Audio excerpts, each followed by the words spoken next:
Night on the great estate, a crucial night for all who live here, for in the neighboring village 2 men have learned of a secret from the distant past which will affect everyone at the great house, leading forevermore to terror at Collinwood.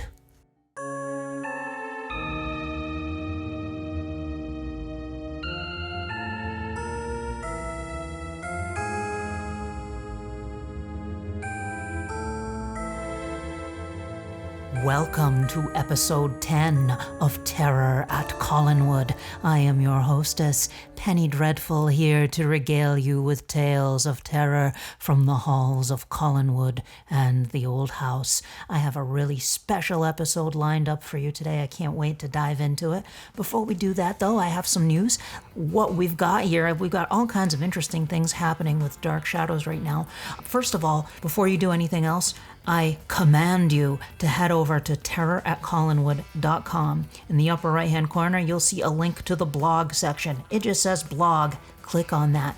There is an incredible article with some super rare behind-the-scenes photos from the set of Dark Shadows. Pictures taken in 1970 from the summer 1970 haunting storyline and from 1840. They were submitted to me thankfully by someone who listened to this podcast, Robert Sacconi.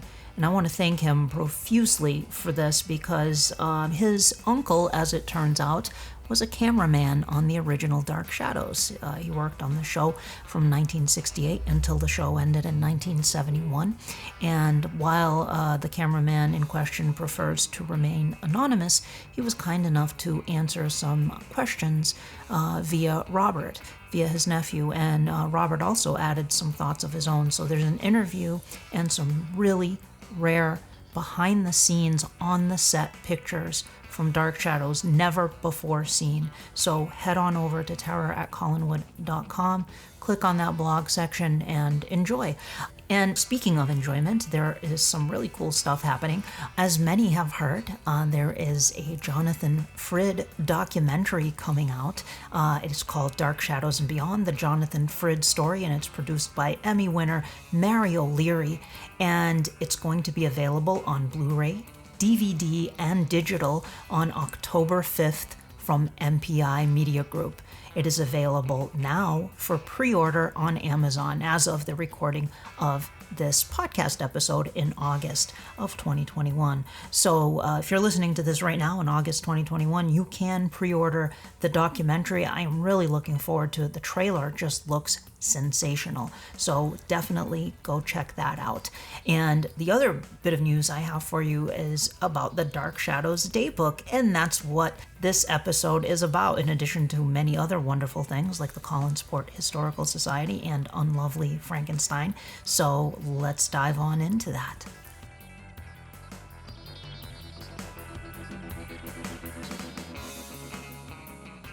In this episode, I'm joined by Wallace McBride and Patrick McCray, the masterminds behind the Rondo Award-winning website, the Collinsport Historical Society. I am thrilled to have these guys here with me.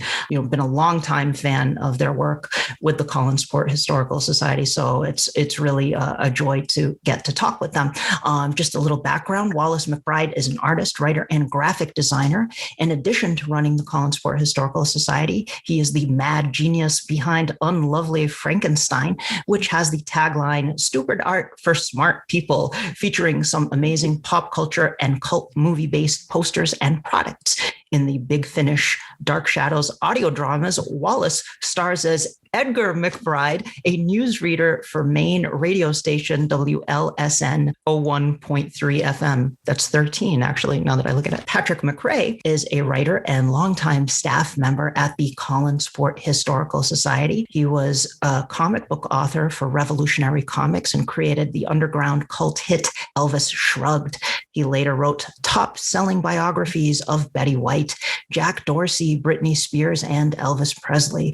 He's directed over 80 stage plays and co-produced and co-starred in the audio series Star Trek: The Continuing Mission. Patrick won the 2018 Rondo Award for Writer of the Year and is the webmaster for Catherine Lee Scott herself. Of course, we're here today to talk about not only about the Collinsport Historical Society, but also about the recently released Dark Shadows Daybook. So guys, welcome to the show. Thank you. Thank you. Oh my goodness. So I'm holding this marvelous book in my hand. It's just really a wonderful book. And as I was saying before we started recording, I've read a lot of these entries here in the Dark Shadows Daybook at the Collinsport Historical Society, but there's all kinds of new stuff in here, including an introduction by humorist, Emmy Award-winning humorist Dana Gould.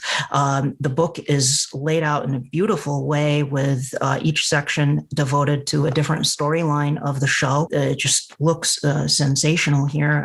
Wallace did the design for this book. And then we have some really fun things like the Wake Up Willie drink concoction delivered by Willie himself, which was really fun to read. And I have to say, every page I open to in this book, there's always something really compelling and thoughtful and intelligent. It's just a really in-depth look at the show. And if you're a fan of Dark Shadows, and if you're listening to this, I assume that you are, you definitely, this is a must-buy book.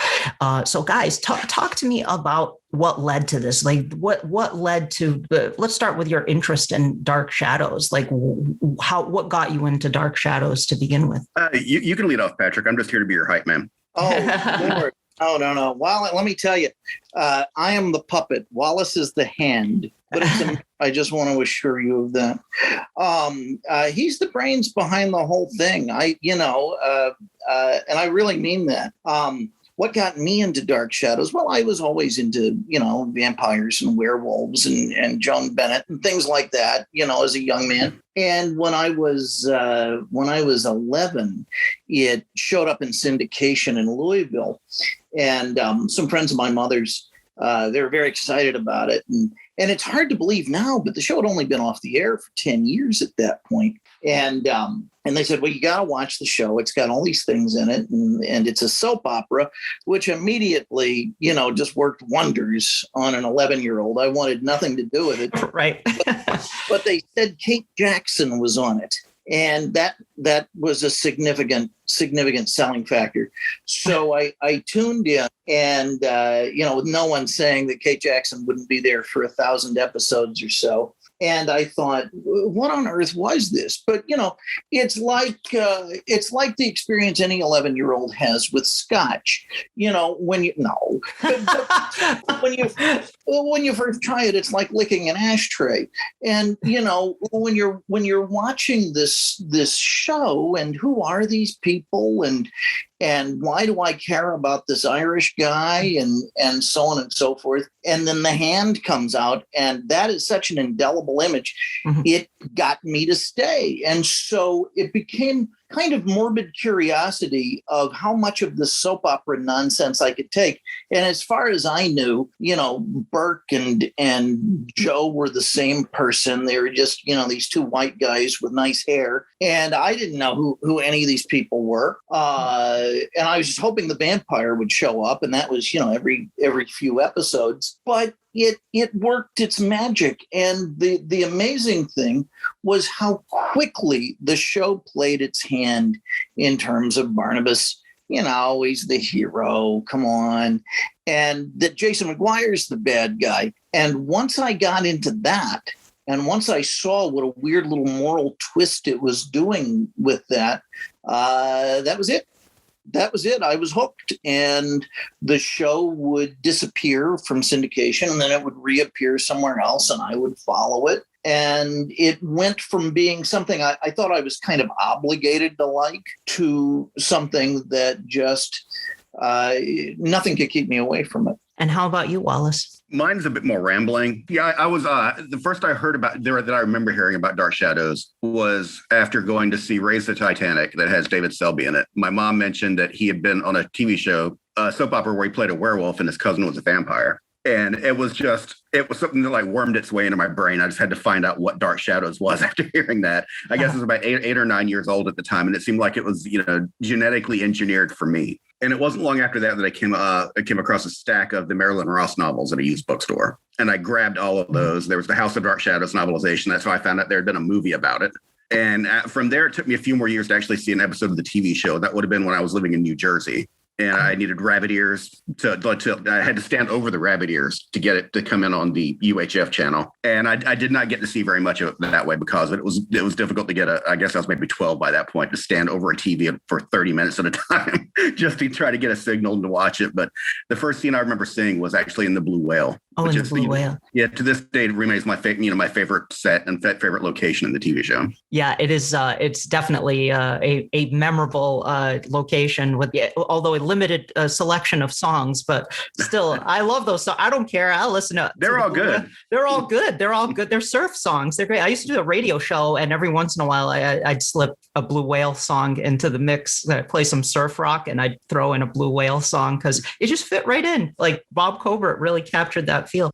Patrick, when you mentioned, that you had initially heard that Dark Shadows was a soap opera, and that it kind of like you were reluctant initially to check it out, because I think a lot of fans kind of, when they first hear that, are resistant to the idea. Especially I've encountered that somewhat among horror fans, like, oh, it's an old soap opera. I'm like, well, it isn't exactly that. It's its own thing. And I think, Wallace, you wrote a great article called Dark Shadows Was Never a Soap Opera. And it takes an interesting look at that, because of course, Dan Curtis himself was never really into soap operas. He had initially pitched this as a primetime series. Of course, there are certainly elements of soap opera, especially the serialized narrative format, but I think it also owes a lot to, the Penny Dreadfuls, honestly, and the Shilling Shockers, where it's this ongoing serialized narrative. I think Jeff Thompson compared it to sort of a newspaper strip where there's the storyline ends and then another one starts.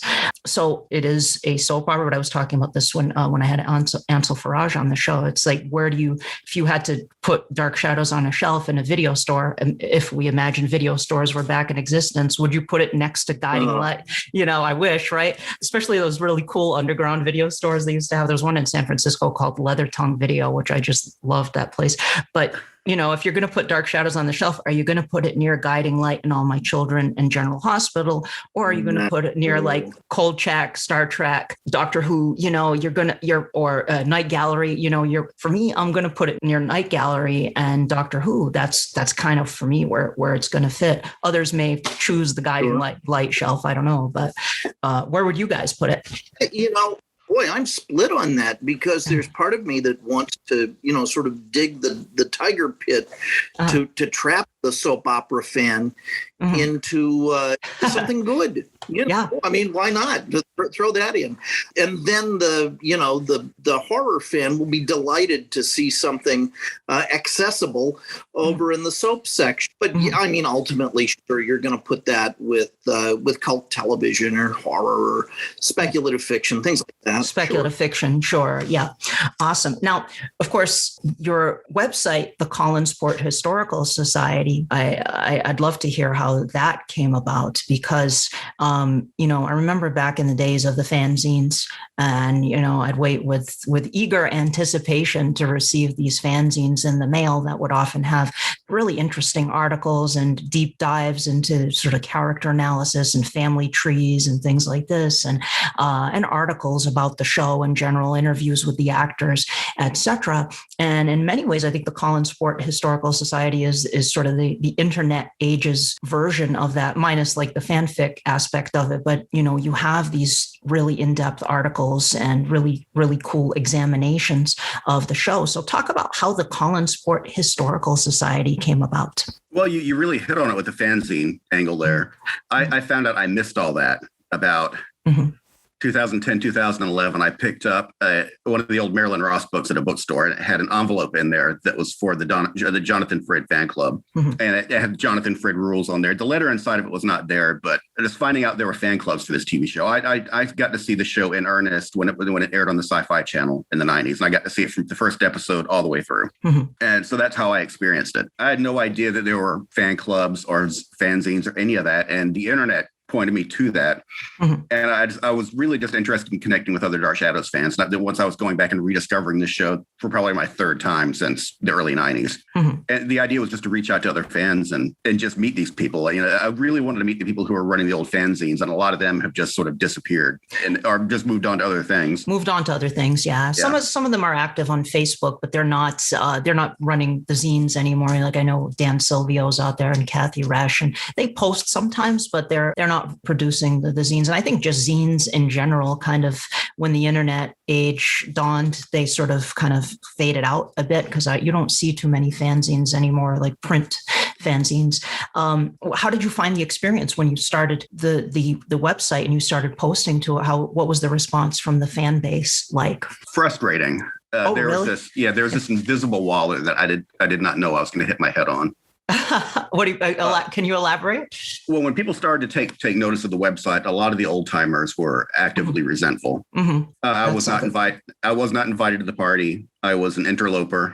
Oh gosh, I'm sorry to hear that. Yeah, well, it was fine. I mean, a lot of people I met were really nice, and the idea here after a certain point was to sort of reach out beyond the boundaries that Dark Shadows has been trapped in within fandom. Yeah, and in a lot of ways, it's been the same people just over and over again, and it's been so insular.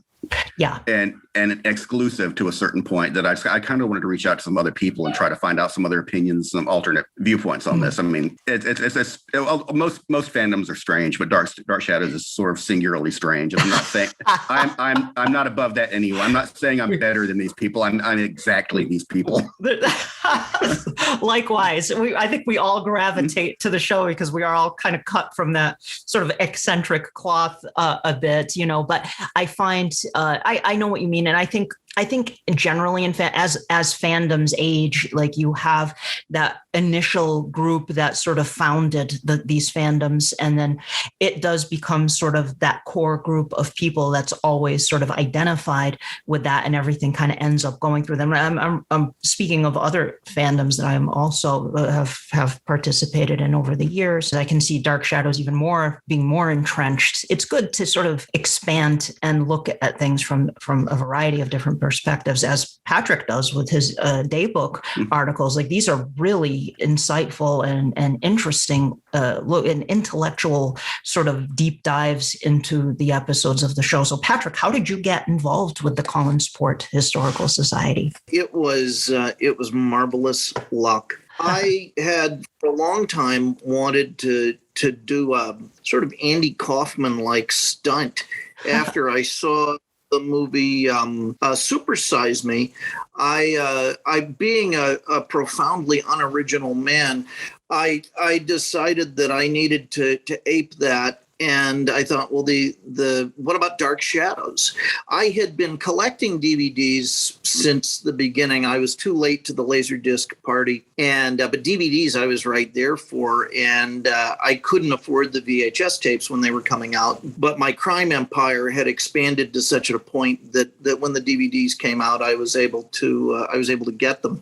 And so I had, this massive shelf, and people were always bugging me. They were saying, "Oh, when are you going to find time to watch all of this?" And I said, "Well, I had seen the show in various parts, but I hadn't really taken the time to watch all of it. The DVDs would come in, I'd look at the interviews in the back, and that was it." And so when I threatened to do it a number of times. And I always like to have a project during the summer because otherwise it just turns into time taffy if you have the time off. It's this endless expanse that's suddenly over. And so it always feels better when I have something to show for it. And I saw the trailer to the movie, and I knew exactly what it was. I had hoped for that movie for so long. My experience as a Dark Shadows fan had to do with persecution, but it was from the outside world. It was from hipsters who, if the name Joss Whedon wasn't on it, they wanted God. nothing. It was cool. And I was pelted with rocks and garbage constantly for my interest in Dark Shadows, and pretty close. My goodness. I just took hell for it. And so I always had kind of this mission about Dark Shadows, this crusade. And so when I saw that trailer, because I had such hopes for it, I thought, this is it. Tim Burton, Johnny Depp. This is going to show people how cool this is. And then it was, Austin Powers 4. Yeah. And the problem with that movie, well, there we go. No, the problem with that movie is not that it's a comedy, because, the TV show Dark Shadows is a comedy, but it's that it's an unfunny comedy. And I felt like the Widow Loman, which is frequent for me, but I thought, God damn it, attention must be paid. And that, of course, meant attention to me. So what I did was I started a campaign called the DSXP, the Dark Shadows Experiment Project, which was before the term binging came in.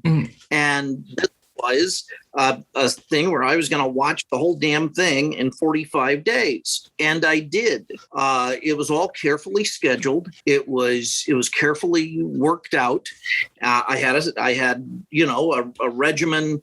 I had meal breaks. I had all sorts of other stuff built in, and it was an endurance project. And I thought, really, beyond just the fact that Dark Shadows deserved someone's attention to that insane degree, because it was an insane show to produce, frankly, I thought maybe I was getting too old for this sort of thing. Maybe I just needed to get over it. Maybe this would cure DVD collecting and things like that to confront it. And what I wasn't counting on was Stockholm Syndrome. And good old Stockholm Syndrome to the rescue.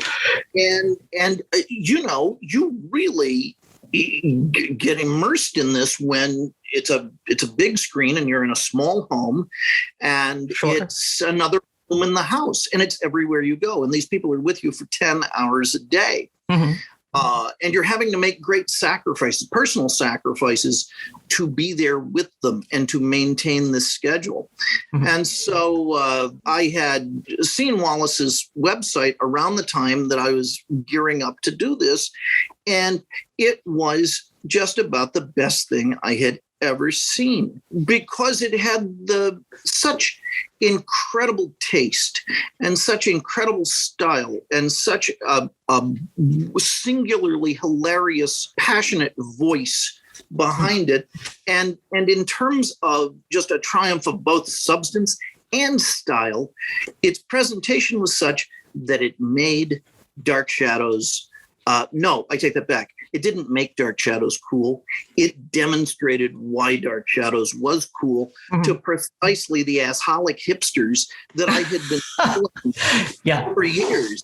It's like I suddenly had this hulking big brother show up at a school where I had been bullied for years. And it's like, oh, yeah, you guys think you're hip? You think you're funny? We'll take on McBride. And it worked. And Wallace did a couple of interviews with me that summer. And I knew I was going to like this guy from the get-go, just from his sensibility. But I remember in the interview, one of the first questions he asked was, Roger Collins, bastard or magnificent bastard? And I thought, this is it. This is it. And so we, he publicized it. And supported it, and we entered into a dialogue, and soon I was on some podcasts, and it felt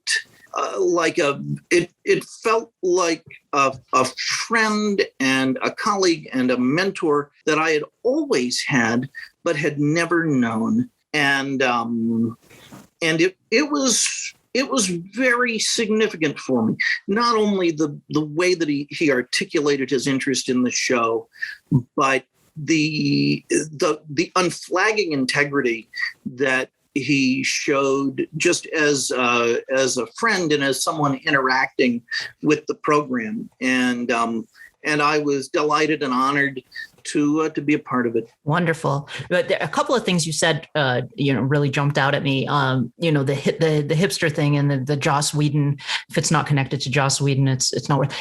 Obviously, something like Buffy the Vampire Slayer wouldn't even exist without Dark Shadow. Like the Dark Shadows set the ground. Telling him that. Yeah, it created the groundwork for that. Now, the other thing you mentioned, too, that kind of jumped out at me was you said that Dark Shadows is a comedy. Now, of course, there are comedic elements in Dark Shadows, but what do you mean Dark Shadows is a comedy? Elaborate. Well, pick a genre, and Dark Shadows is going to be it. Yeah, true. I refer to it as a documentary.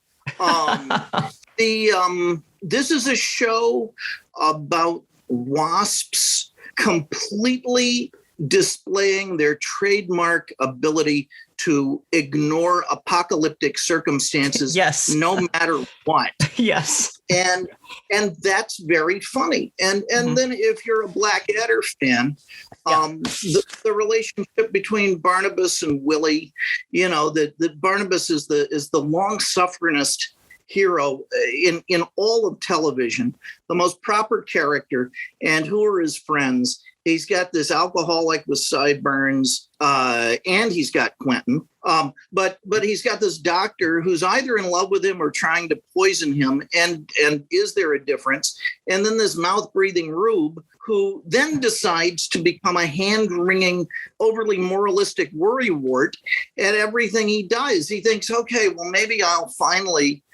this guy, he's sleazy enough that I can get away with what I want to get away with. Now he's the one lecturing me about murdering people. I mean, this is a man who gave moral sense to fire, for Christ's sake. Right, and it all up for me. So to me, this is all intensely funny stuff, intentionally funny stuff. Right. And, if we had like Bonnie and Terry Thomas. Is it Terry Thomas? The people who wrote the Brady Bunch movie and did Third Rock from the Sun. Terry Thomas. Terry Thomas, The Gap too. The Gap too. He wrote the Brady Bunch movie. Wow, that you heard it here first, folks. Those Thomas people, the English Muffin, and then they did they got Big Ord Levitt because they liked shadows.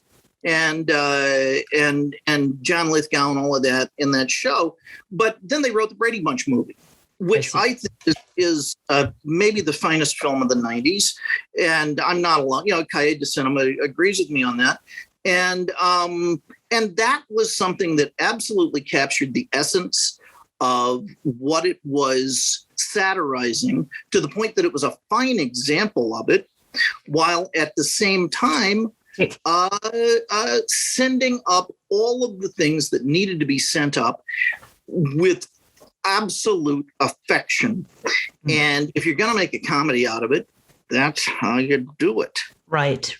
My problem with satirizing something like Dark Shadows at such a high profile level, you're going to, let's face it, millennials, a lot of them don't even know what Dark Shadows is. So to them, that becomes the definitive Dark Shadows. You know what I mean? Whereas the Brady Bunch was already kind of a sitcom anyway. Something like, say if they did a satirical take on Star Trek, everybody knows what Star Trek is. They know, there's the real, the serious Star Trek, and then there's the comedy version, for example. Whereas Dark Shadows, I think that's going to be their go-to, if that had been a success, and that potentially could overwrite what Dark Shadows is in the public consciousness, in the zeitgeist. Like, this is what Dark Shadows is. And that's kind of my concern with taking something like that and not adhering to the tone of what Dark Shadows is, Absolutely.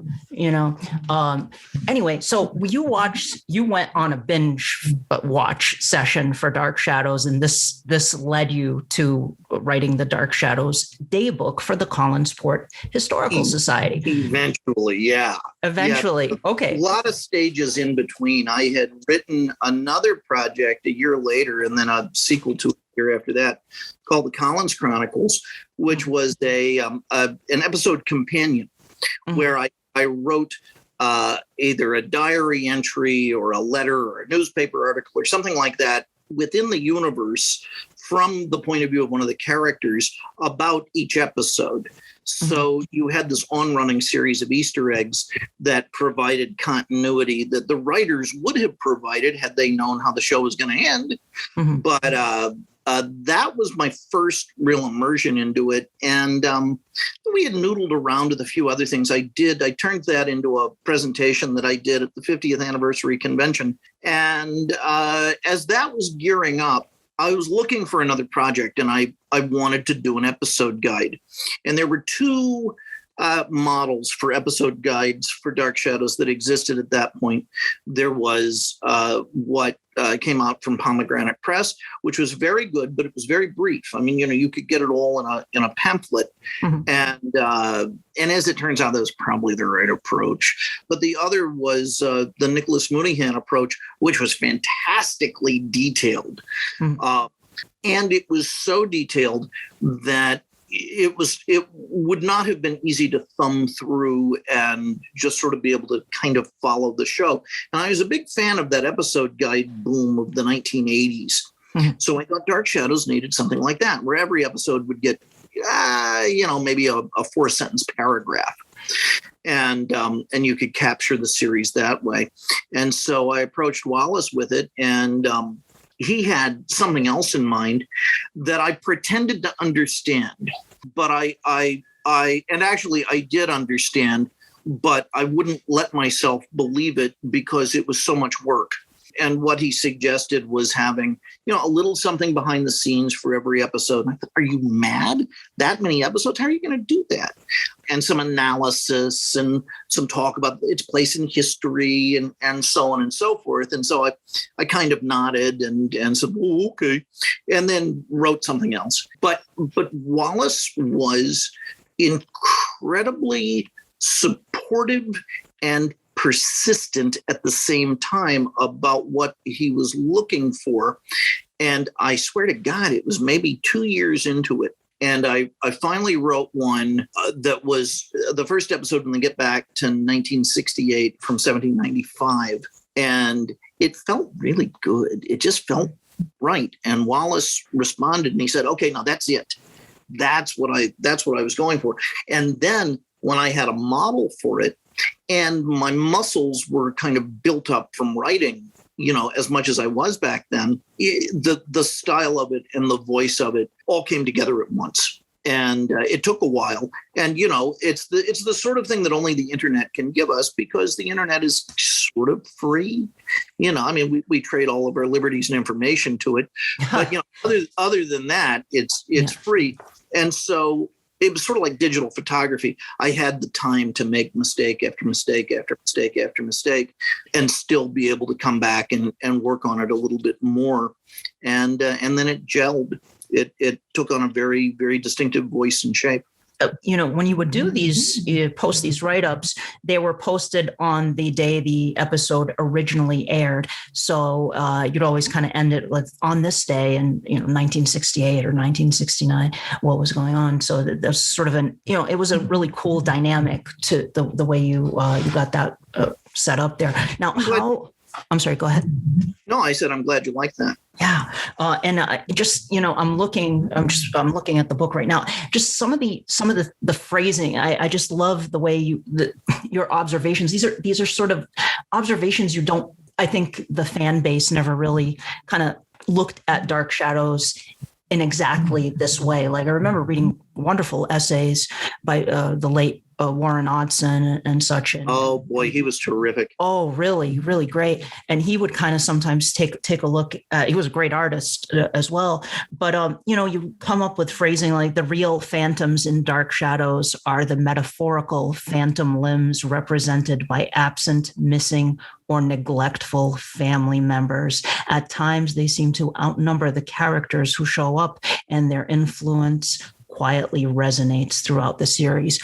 It's so true, and it's such an insightful comment to make. It's absolutely accurate, but nobody ever really brings that up. It's a great insight. And then when we're looking at, for example, the 1970 Haunting of Collinwood storyline, which you frequently refer to as the Ragnarok storyline, indifference and abandonment, not to mention constant threats to life and limb. This sequence is an ugly wake-up call to the fact that living in a spook house isn't glamour and cool lighting. Absolutely. And that storyline is often sort of overlooked. It's a weird story, but you really have a great take on it. You deep dive into that and say, this is the reason people don't like this. It's because it's not fun. What's happening here is not fun. We know what's going to happen. It's a checklist of all the awful things that are going to happen before Collinwood is destroyed. Really, really fascinating. Well, I think this is a good point to jump back just a second to underline why Patrick's original idea for this was really awful. You just listen to the things you just read. I did not need Patrick to do shorthand summaries of these episodes. Yeah. It was a waste of his talent. It was a waste of his abilities. Mm-hmm. That's the kind of thing you pay somebody by the hour to do, just to give you like thumbnail summaries of it, and they're pretty boring. Patrick's background is in theater, so I knew he understood theme, dramatic structure, and character. Mm-hmm. And Dark Shadows is glorified theater. Yes. It's all stage actors. It's all, it's Wallace, mm-hmm. Theater is denigrated Dark Shadows. Continue. There you go. Awesome. The idea of Patrick, going in and just writing about what happened in every episode, just recapping characters mm-hmm. and what they did, I just felt like his time needed to be better spent than that. He could do more, and I think he's proven he has. Yeah. For how many years have you been writing the Daybook articles? The Daybook started 2016, in March of 2016. So a little over 5 years. How did the idea for the book come about? Talk to Papa.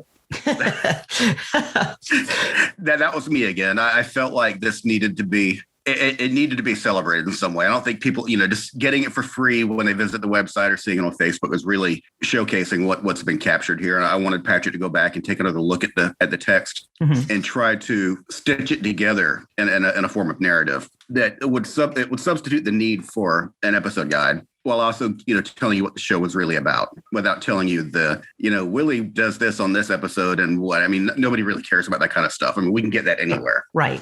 I think Patrick, I just kind of wanted him to have a reward for all this work he's done. What was when you were selecting the articles for the book, you've written so many of these at this point. I don't know how many you have left to do. Like how far away are you from doing them all? Yeah. Oh my God, no, never.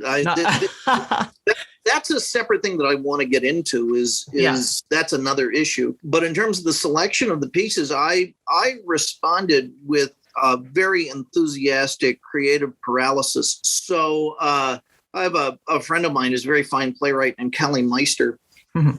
and she's a good editor. And I talked Callie into going through the Daybook, and to see these printed up, it's 2 gigantic 3-ring binders. They look like NASA launch manuals. They're huge. They're both the size of very large phone books. And I said, here. And so she went through and she picked out a bunch, and her taste was very good. She generally went towards ones that had a lot of pop culture references, things that might be of, greater interest to a wider audience, because she, and I was happy for this, not a Dark Shadows fan. So she had a degree of objectivity. And I just, said, pick out ones that are good reading.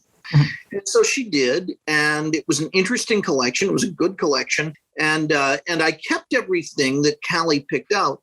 But then I kind of just scrolled backwards through the blog and picked out ones that maybe she missed that I thought had some beauty to them or had something interesting to say, or that others had noted and liked. And so we included those as well. And then I cut a bunch. I killed a bunch of darlings and put a few more back in.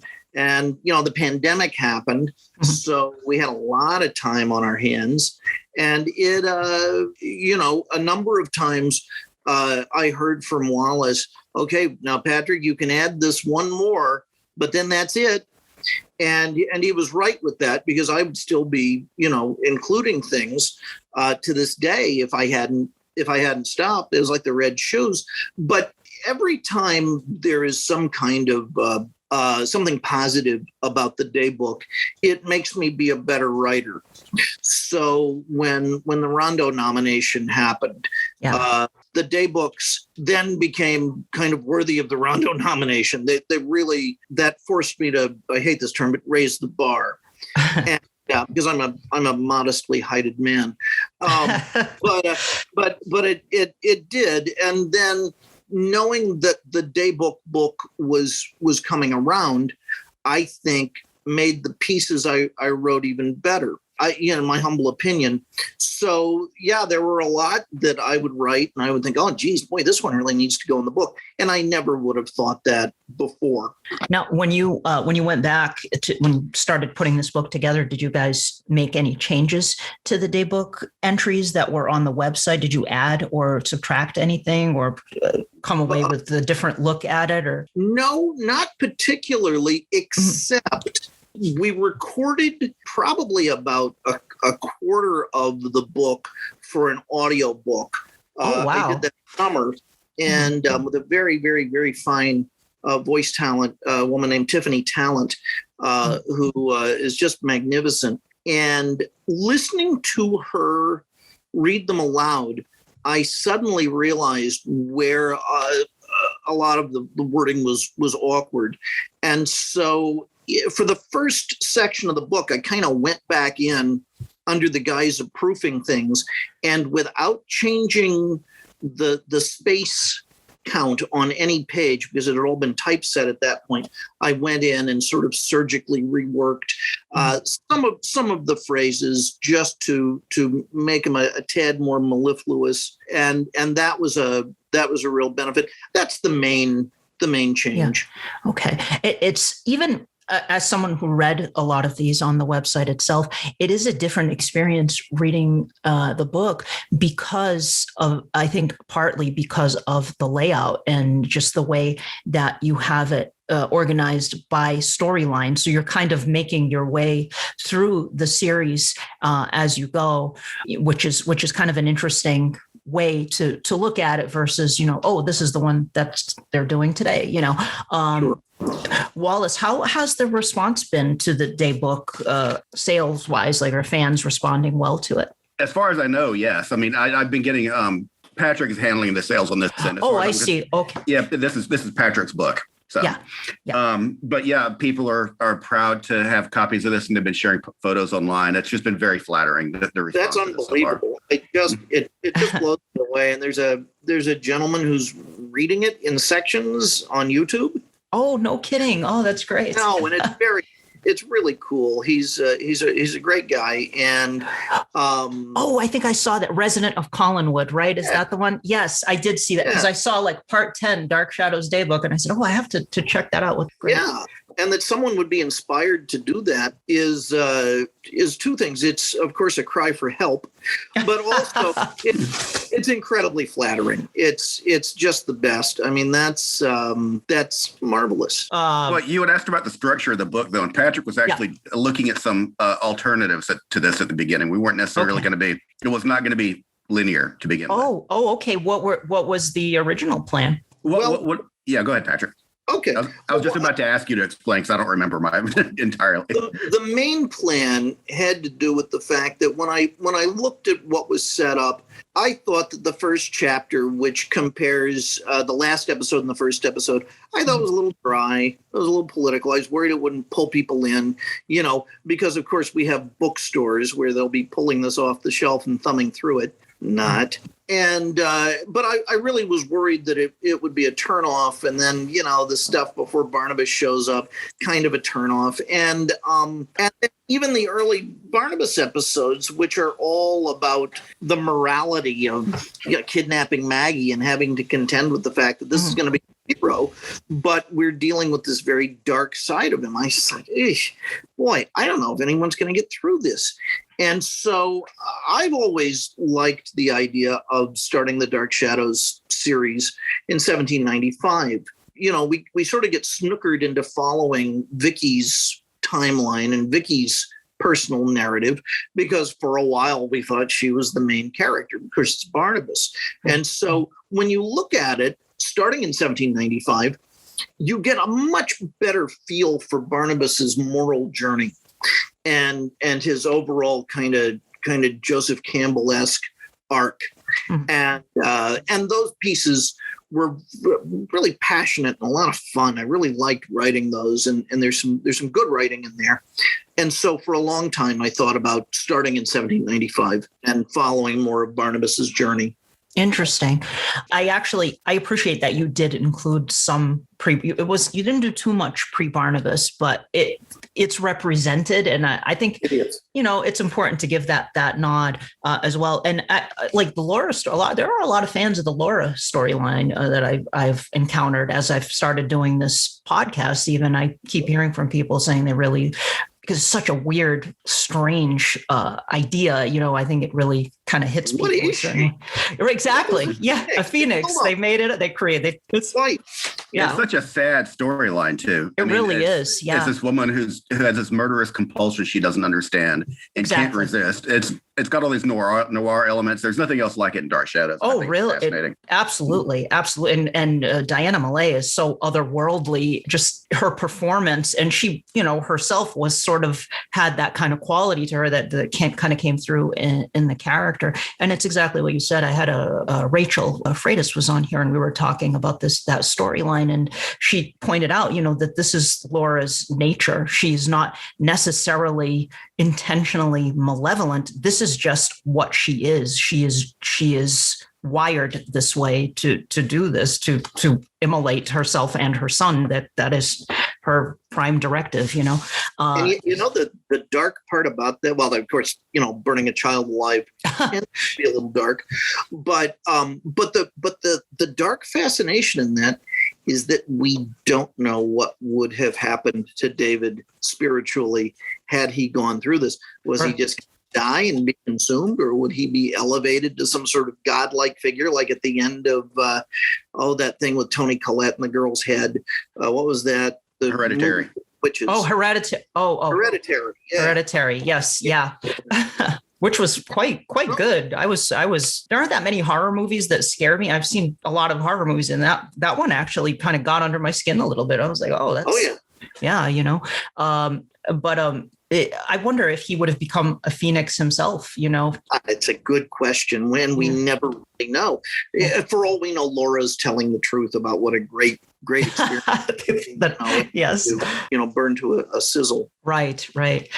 It'd be interesting to see what this, if this Dark Shadows reincarnation series ever happens. Just a sidetrack here a little bit, if you guys don't mind. They just interviewed BloodyDisgusting.com just interviewed Mark B. Perry, and he says this is still a thing. This is an ongoing thing. He says he's never going to throw in the towel on this. So in some ways, I'm actually relieved it didn't go to the CW, because apparently they've made changes to appeal to their demographic or whatever, or requested changes. And I'd like to see what Perry's vision is for this, as pure a vision as possible for what he wants to do. And I kind of like the idea of a next generation show as opposed to another reboot, because you can pull from the existing mythos, and work that into the show. Like the ramifications of, say, something Barnabas did in 1970 might play out in the present day, for example, and you can bring back something like, where's Adam? Well, I guess you would have to recast, obviously. Sadly, we lost Robert Rodin, but you can find out maybe what became of those characters, plus new stories, new chapters to the Collins legend. So I think it would be interesting to see a next generation take. What do you guys think? Yes. Wallace, what are your thoughts? Well, I think one of the problems with the Dark Shadows movie is people forget that Dracula, for example, was a contemporary novel when it came out. Yeah. And it eventually turned into costume drama. And it's always this thing that's set in Victorian England or someplace else during that period, something that lets them put on the the blouses and the capes. And they kind of did that with Dark Shadows with this film, which is by kind of enshrining it in the moment of the 60s. And so they were so obsessed with the kitsch factor of the costuming. Yeah. But yeah, Dark Shadows was a contemporary show when it was on the air, and that's what people liked about it. And I feel like continuing that is important. I don't know whether or not I want to see it continued as a sequel, but Patrick definitely has ideas on what they should do with it. And I feel like I'm not sure where I would start it. I might actually start it in 1795. Yeah. Well, just what Patrick wanted to do with the Daybook. Or is the answer to not do it at all? Like, there's also a sort of argument to be made for why remake it at all, or why not just continue to celebrate the what exists. I think that's a really important question, because is there something so substantive that you have to add to the 450 hours of that show that demands it be done? Laura Parker really got away with some wonderful stuff because it was a book, and because she could pick up after the series, and in our minds the characters largely look the same, and with this I'm not entirely certain. I, of course, want it to be good. So on one hand, I think, gosh, is this show really a triumph of style as much as anything else? And does it live in the sets and in the costumes and in the color palette and so on? Yes, I think there is a lot of that. But at the same time, having spent so much time with these characters, is there also potentially something greater, something larger, something maybe that the original writers were just sort of scratching at because they kind of absorbed it from the zeitgeist, but never entirely captured? Is that possible? And I'd like to think that there is. I want this franchise to have the acid test of really good writers sitting down and saying, knowing everything that we know about this, which the original writers did not have that, because what can we do with this? What can this say for us now? And of course, it's incumbent on you, if you're going to do that, to figure out what the hell it's saying in the first place. And that's a big job. Dark Shadows is an incredibly greasy Thayer to wrestle because it's there is so much of it, and it can take so long to watch that it was only watching it all in 45 days that I was able to sort of feel like an astronaut on the moon looking at Earth and seeing the whole thing at once, where I could remember the details of the beginning when I was at the end, and be able to see it all. And there is, I think, some very powerful substance there that I felt like I was taking while I was watching it. But aside, there is tremendous substance. And the person I go to as the model for this is Nicholas Meyer, who, when he sat down to write Star Trek II, as someone who was not a fan of the franchise, thus could be objective about it, was able to extract truths and voices and sounds that always existed by implication, but never were really brought out clearly. And he did it. And Dark Shadows deserves its Nicholas Meyer. Yes, well said. Let's get back a little bit here to the Daybook and other projects that you guys did. Dark Shadows Daybook is not the first book you have both produced together. So talk a little bit about the Monster Serial series, because I certainly think that's something that would appeal to my listeners in terms of what that's about. So talk a little bit about that. Well, that feels like a million years ago. It's at least a decade in pandemic years. Are those available? Are the Monster Serial books currently still available? Yeah, they're still on Amazon. I mean, they'll be there until I physically take them down, and I don't really have a motivation to do that. I've got no idea how they're selling, if anybody's even knows they're out there. I'm sure that every time I mention it, somebody goes looking. Well, what are they? Talk about them. Where they're a collection of essays from lots of different writers about horror movies. And it's designed to be just explain why they love these films. And a lot of them are off the beaten path. Some of them are a bit mainstream. Some of them are despised. Yeah. And Patrick came to the defense of Rob Zombie's Halloween, for example. Interesting. Wow. And even Rob Zombie. Yeah, Rob Zombie read it and complimented the review on his Facebook page. No kidding. Oh, that's great. Yeah. That's wow, wonderful. So do you guys come from a background of enjoying all of the genre, the horror genre, the gothic genre, perhaps, or any cult genre? Absolutely.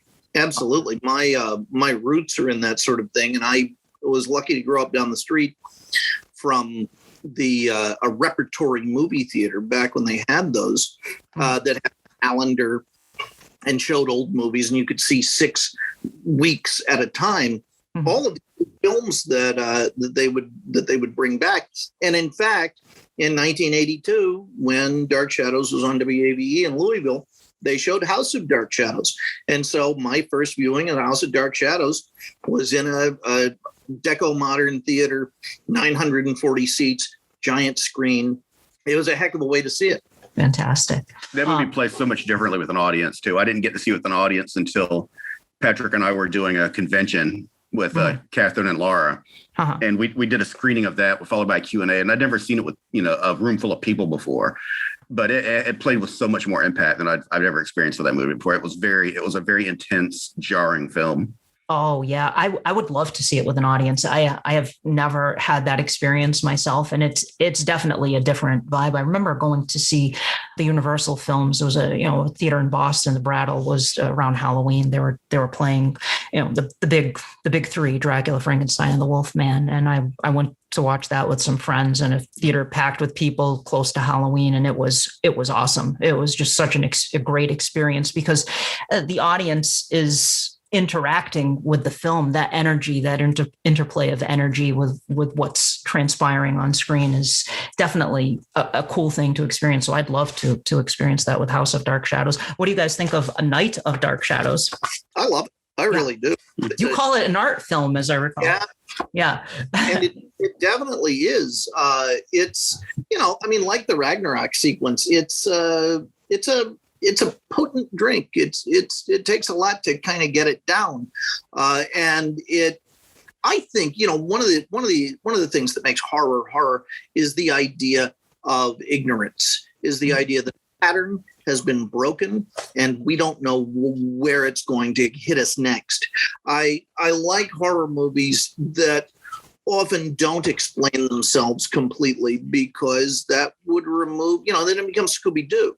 And so the fact that it was so savagely cut in some ways may help it, because you're now very much seeing it kind of from Tracy's point of view. And no, at a certain point, these things don't add up. You just know that you have to get the hell out of the house. And I think it's moody. I think the cast is terrific. It's incredibly tiny nature. House of Dark Shadows has lots of cops running in, and it definitely takes place in the context of a larger world. And with the exception of a few references to the outside world and the news scroll that happens at the end, it is this insular place that truly is taking place in the apocalyptic wasteland left over after House of Dark Shadows. Mm-hmm. And it's a moody, cold, late autumnal, perfect, movie.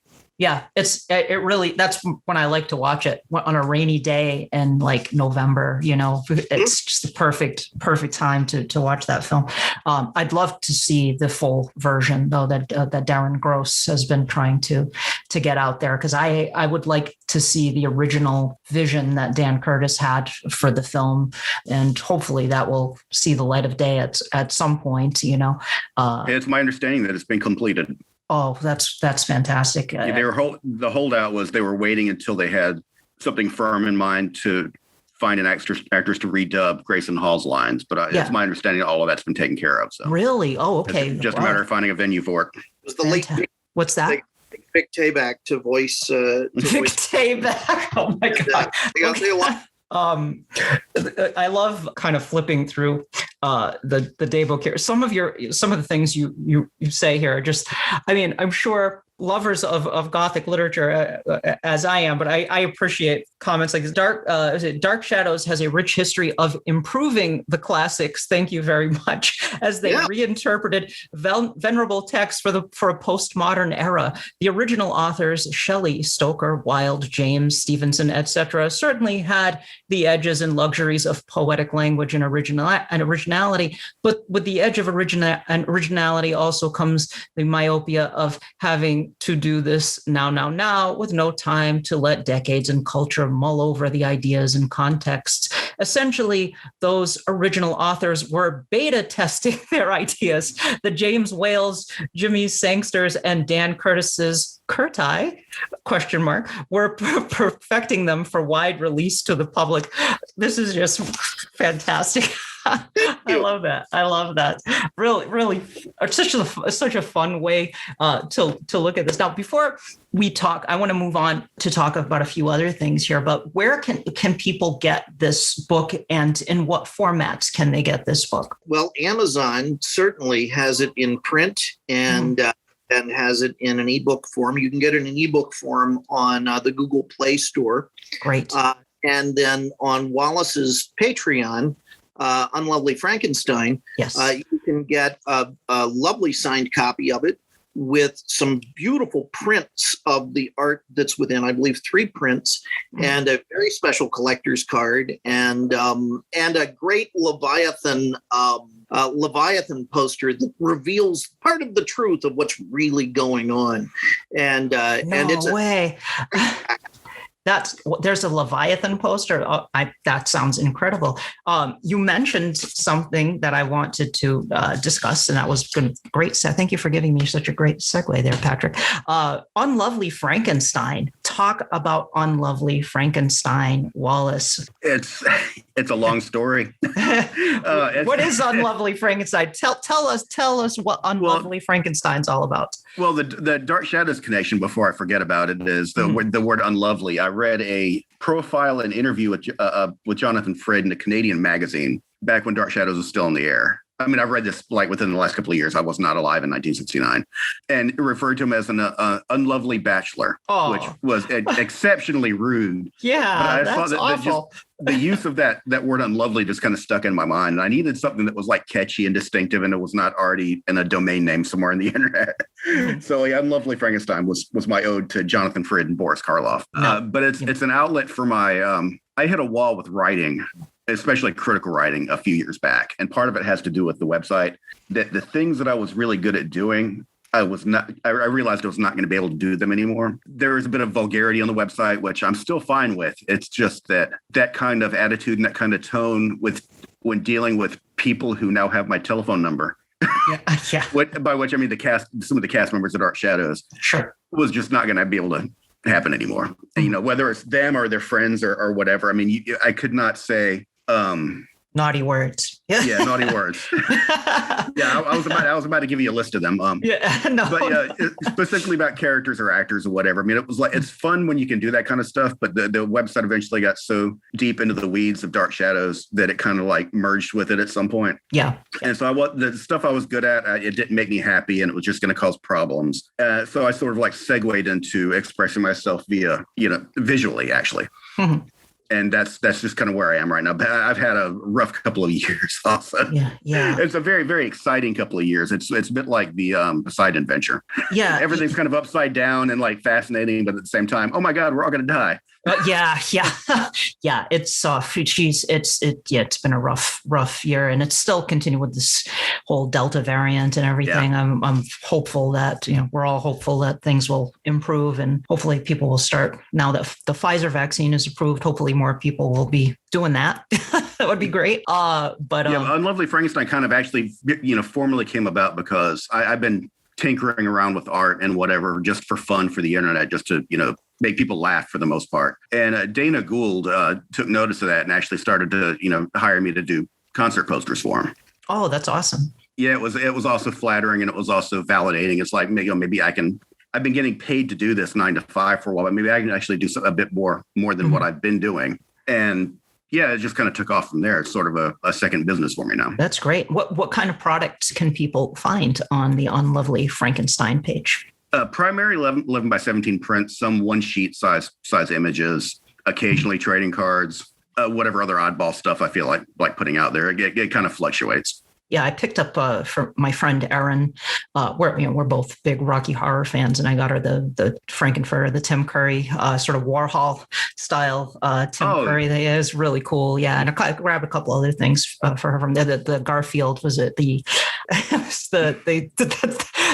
Pet Cemetery with the Jim Davis, with the Garfield. I was like, oh my goodness, this is great. Yeah, that was an early wake up call for me also, because I saw that, I did it and I just stuck it on the internet because I thought it was funny. Yeah. And somebody on Reddit posted a link to a T-shirt that somebody was selling with it on there. Oh, no kidding. Oh, wow. Maybe I could be making money off of this if somebody else is going to do it. I mean, it might. So they took your image and they used it on their product. Is that what you're saying? There are bots on Twitter and on Tumblr who just scan for certain words and will take images and automatically upload them and sell them to T-shirts. I hate that. That sucks. But awesome. And what is the website for it? Unlovelyfrankenstein.com. Oh, I want to say that it's technically an Etsy store, but I do have a .com account there. You can find them on either Etsy or do my .com address. Awesome. Now, you guys used to also do a podcast, and I had the pleasure of being on one of the episodes on the later end of it. I did a little bit for you, which thank you for asking me to do that. It was really fun.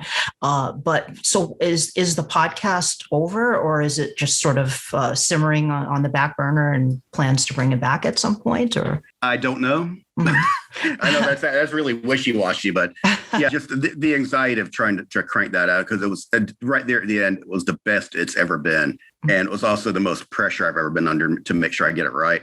Mm-hmm. And it was it was hounding people to, hey, that work that you're going to do for me for free, I need to get that by this Friday. Right. I love. So yeah, I thought it was terrific. I thought the work you and everybody else who's pitching into it was amazing, and it was all offered a lot of different perspectives on a TV show that deserves to be seen from a point of view different than the I ran home from school to watch Dark Shadows crowd. Sure. Yeah, it was. Yeah, I loved. You had different sort of styles of episodes that you would do. It was never like one sort of format. You had a lot of different things going on in it. And one of the things I loved was the interviews. I know, Patrick, you interviewed a lot of the Dark Shadows stars. Humpert Ellen Estrado. What a score that was. I think he's only ever done one appearance at a con years in the 70s or something. That took a lot of work. Yeah. Was he reluctant to talk about Dark Shadows, or was it just he was too busy? Or I assumed he was reluctant to talk about Dark Shadows. And so my sales pitch to him for the longest time had been, we can talk about Equus, we can talk about all these other things. We don't have to talk about Dark Shadows. And his response was, well, okay. And Wallace, giving me toughness lessons, behind the scenes, you got to ask them about Dark Shadows. So, all right. So I waited until towards the end and was like, Mr. Estrado, sir, may I please ask you a question about Dark Shadows? He's like, yeah, sure. Why not? Which had I known he was going to be that agreeable, we would have had long conversations about Michael Stroker's hair. You could do a whole podcast series devoted to that. Sure, by strand. Yeah.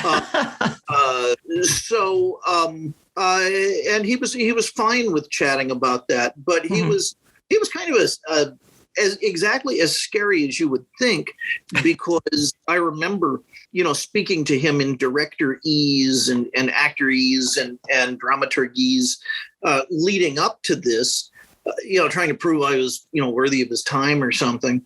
And so we get rolling with the podcast, and I say, and you're so good with language. And he says, what does that mean? What does that mean? So good with language. What do you mean by that? And I wasn't expecting that to kick off an interview. So after 45 minutes of stammering, I was able to cogently communicate what I meant. And I don't know if it was hazing or what. I think his last years were not super happy. And he was not at the conventions. And so it took a lot to gain his trust. And I remember even after it was over, I sent him a Kindle book that he wanted. It was on his Kindle list. It was a book about Dickens or something. And he called me up very concerned. What is this? What is this about? And I I said, it's a gift. How did you know about it? I said, because your wish list is public, Humbert. Oh, it is? I said, yes. Well, what does this mean? I said, it doesn't mean anything. It means you read the book and enjoy it. You said you like reading. And I said, and that's it. And there's no catch. And not, Annie Wilkes. And you're safe. Yeah. He said, well, okay. And that was it. Yeah. I wonder if he had some bad experience with fans, Yeah. There is a degree of craziness in any fandom. Yes. Like Dark Shadows, when the crazy wants to get crazy, it gets crazy. Yeah. And I think it's because there is so much of the show, and it does take such a dedication, and it is about an alternative family, and that will have an appeal to a very wide audience. It's unfortunate, however, because it could potentially scare somebody off who might enjoy participating and getting to, it's been so many years now. And here's the crazy anecdotally, all the conventions I've been to and everything else, everybody's been swell. Yeah. Everyone's been great. So if there are such things, I certainly don't want that to scare anybody off. It's a very, very, very lovely group of people, real family atmosphere. Yeah, I've only been twice to the festivals when those were going on, and I had a blast. I had a great time. Everybody was very friendly, and there was one little experience I had where somebody was acting really aggressively unhappy about something, then I was in their way. But maybe they were having a bad day, but that was just like, whoa, what's going on here? But other than that, it was a very pleasant experience, and certainly I would love to go back if they do that again.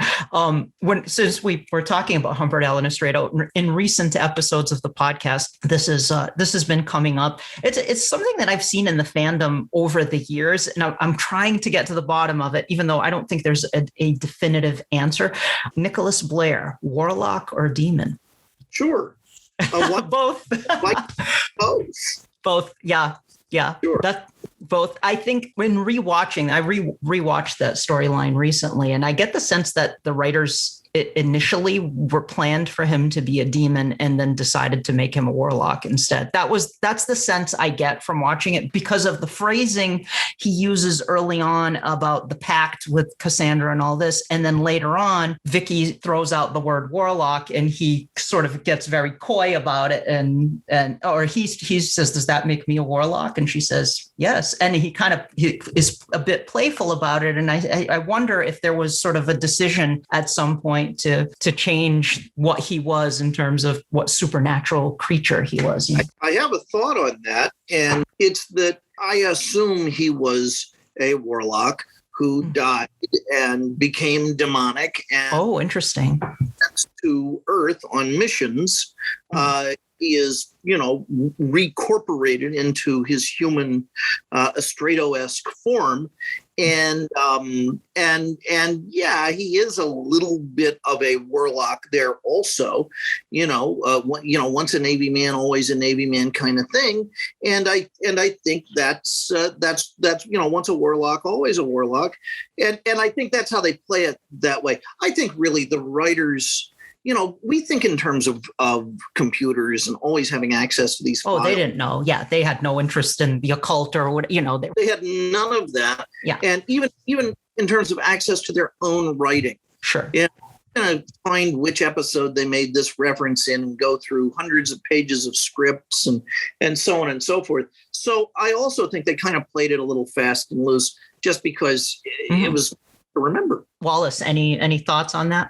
Well, I feel like Blair's infatuation with Maggie really only makes sense if he's not human. Okay. Because, if he's a guy who's had a human life, and I don't know why he would care about this, 20-year-old woman.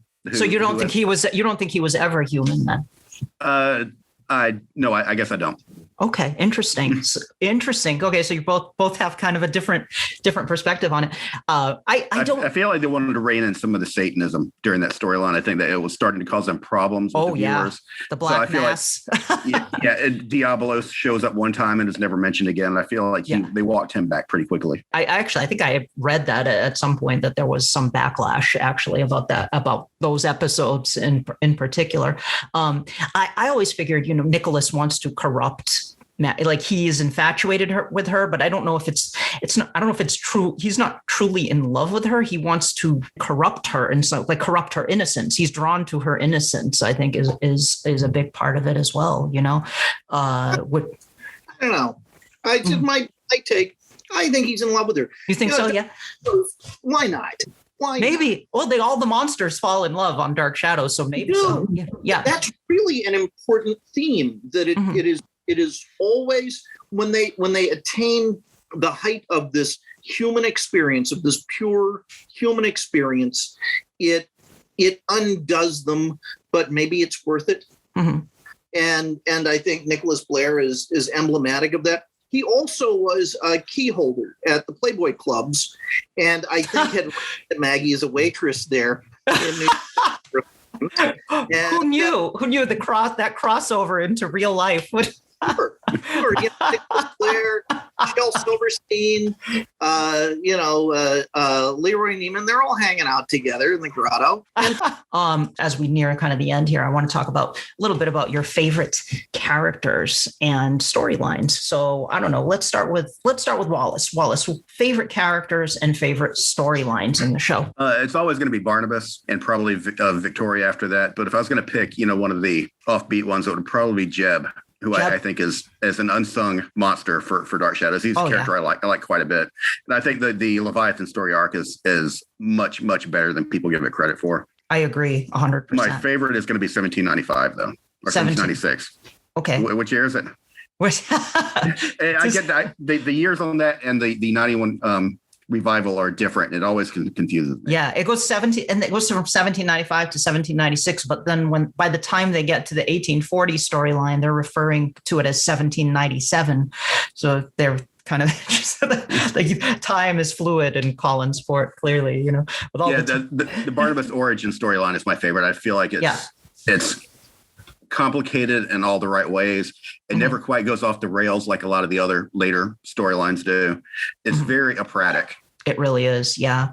And I love that. I love that you called out Jeb too, because you don't hear people pick him very often as one of their favorites, but he was great. And Chris Pennock gave such a great, crazy performance in that role. Like, all of his characters were just like, the late great Chris Pennock, they were just these larger than life characters and wild, it's really wild characters. I love Cyrus and Jaeger too, the Jekyll and Hyde characters that he did. You could tell he was just having a complete blast playing those characters. And he never lost his edge either. I mean, even on the Big Finish audios, I mean, he was giving it his all. And he was actually even a better actor now than he was, in his, I guess, physical prime. Yeah. But his performances on the Big Finish audios are probably my favorites. Oh yeah, he's great in those. He's fantastic in those. How did you get, by the way, just side note, that was really cool. How did it feel becoming a part of like Dark Shadows, like as a character? Oh, well, they knew me fairly well because I'd been hosting their podcast for them, and they had a spot that came open. They had to get it filled pretty quickly. And they asked me if I just wanted to read. They knew that my background was in newspapers and it was a news guy for the radio. They asked me if I wanted to do these 2 or 3 lines. And originally they were just going to name the character after me. But my kid had been born and I was already stymied by everybody. Nobody was supporting my idea of naming the kid Barnabas. Darn. Did you try Quentin next? I did. I almost got that through. And then my wife's medication wore off and she changed her mind while she was still in the hospital. Yeah. You just go down the list. You're like, how about Aristide? In my defense, I was not going to name the kid Barnabas McBride. It was going to be first name, middle name. Barnabas as a second middle name, but then his last name. It was a name he'd never used, but my idea was that, every 10, 15 years, he'd have to get his passport renewed and he'd have to put Barnabas on there and remember that his dad was a bit of a weirdo and loved him. That was my entire end game. That's awesome. But since I couldn't make that happen, I asked him to name this character after my son, whose name is Edgar. Oh, that's so cool. That's so sweet. I love that. Edgar McBride is the character, and that's in Bloodlines, right? Yeah, I've actually done, I think, three episodes for them. So okay, awesome.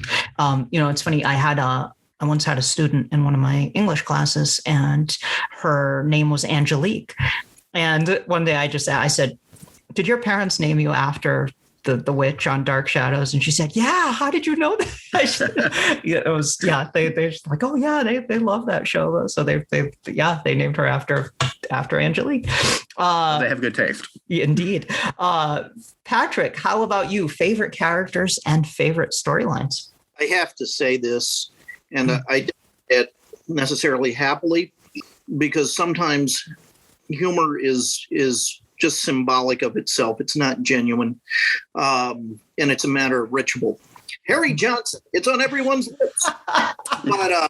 But having said that, and I doubt that I did, I would say Count Petofi. Oh, he's great. Yeah. Involving Thayer David is worth watching. Mm-hmm. Professor Stokes. Yes. And Count Petofi. The 1897 storyline for me always stands out because it's Dark Shadow's own reboot. It does almost everything worthwhile that they did before, but it does it arguably better and more confidently. And even though it lasts for something like 9 months, it's more I don't know. It feels more economical. Mm-hmm. So yeah, 1897 without a doubt. But good choice. I often, when new fan friends of mine who want to check out the show, I often will suggest 1897, diving into 1897, because there's so much going on, and it's it's colorful, and it's a lot of fun to watch. I think so. I start with episode 701. Mm-hmm. It'll do all of. I mean, heck, you've got you've got an aristocrat. He marries someone. He has an affair. It's an affair with someone from another culture. That there is a shooting. That there is then a curse that's put on both of them in the same spot in the old house. It's the same bloody story. Yeah. It just takes a slightly different direction. Yeah. With a lot more clearly articulated remorse by David Selby, just because the scripts allowed him to. It's funny that you mentioned Harry Johnson, because he. I think he gets a bum rap. Harry gets a bum rap because they bring him in, and it looks like he's going to be this like troublemaker character and then he just becomes like everybody's kind of tool. Really, it's like, do you do this for me? And there's something to be said for Harry. I don't think Harry's all, everybody picks on for. Like he's like the stand-in for Willie. Yeah. Yes. Willie story again, Harry Johnson. My friend Eric, who drew I don't know if you guys saw that, he did What Would Dark Shadows Look Like as a Hanna-Barbera cartoon in the 70s. Yeah. Oh yeah. He's amazing. And he drew Mrs. Johnson. I was like, oh, you got to add Mrs. Johnson. And he drew Harry too. And I was like, wow, Craig Slocum really lends himself well to a cartoon interpretation. Like I was like, that looks dead on like Craig Slocum's Harry Johnson as a cartoon character. Perfect. Awesome, guys. Well, so we have the Dark Shadows Daybook, which is out now. Folks can get it on Amazon. You're going to love it. If you don't have it, definitely check it out. Anything on the horizon, guys, coming up? We're talking about volume 2 right now. Yeah. Volume 2? Yeah. It's compiled. It needs some polishing, and it needs a little bit of organizing, but it's on its way.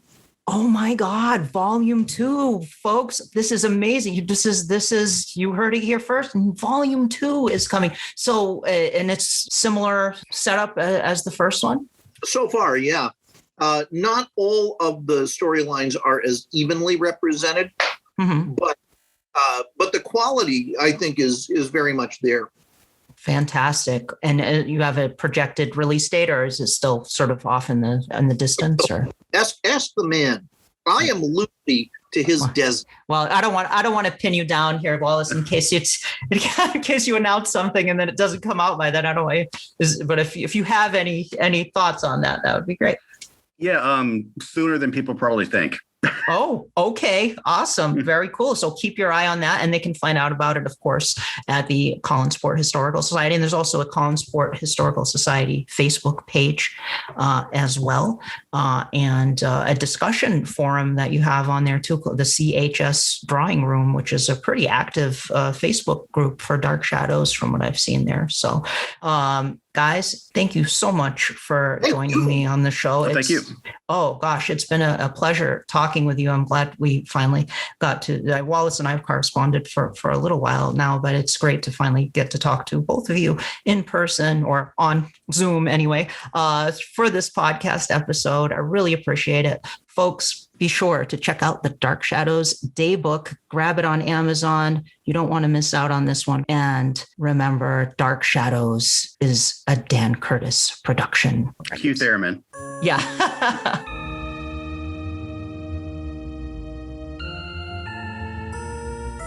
And for as long as they lived, the dark shadows never truly faded, for there will always be terror at Collinwood.